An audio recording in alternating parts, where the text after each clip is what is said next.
a hard time trying to make 20 seconds over the same distance. Anyhow, leave that alone as we ask. Hi, Mr. Marvin Anderson, I'm not President, distracted. Olympian Association I'm of airing a Jamaica, program. to bring us his How are remarks. you?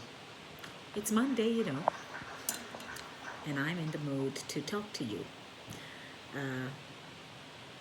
What did you have for lunch today? I did some steamed cabbage with carrots and string bean, and it was nice. And I used an organic, what they call it again?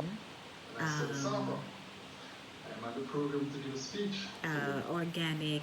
You must know I'm getting old, right? But I don't look it.